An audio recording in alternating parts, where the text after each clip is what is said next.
Simple egg কারি বানাবো। এখানে ডিম আছে, আদা আছে, রসুন আছে, পেঁয়াজ আছে, টমেটো আছে, আর এখানে অল্প দই আছে। এটাকে ফার্স্টে একটু ডিমটাকে এরকম এরকম করে চাকু দিয়ে করে নেব।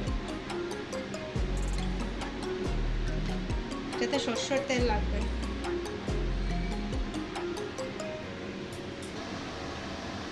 কড়াইতে তেল গরম হয়ে গেছে, সরষের তেল দিয়ে দিয়েছি। একটু লবণ দেব,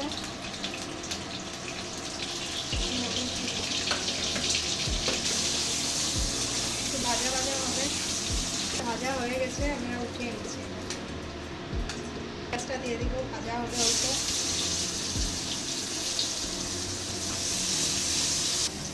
মশলাটাও বেটে নিচ্ছি, টমেটো দিচ্ছি, আদা কুচিটা দিচ্ছি।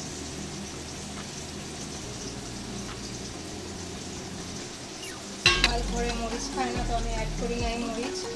এটাতে আমি একটু দই অ্যাড করছি।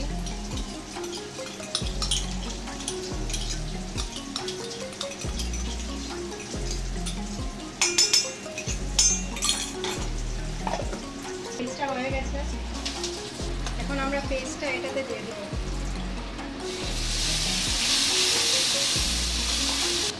লবণ দিচ্ছি, হলুদ দিচ্ছি,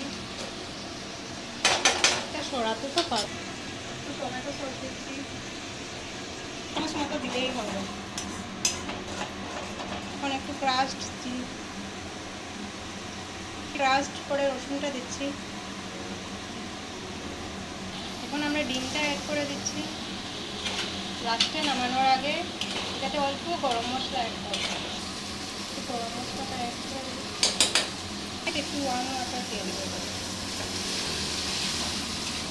দেখো হয়ে গেছে, দেখুন আমি রেডি হয়ে গেল আমাদের সিম্পল একটা এগ কারি।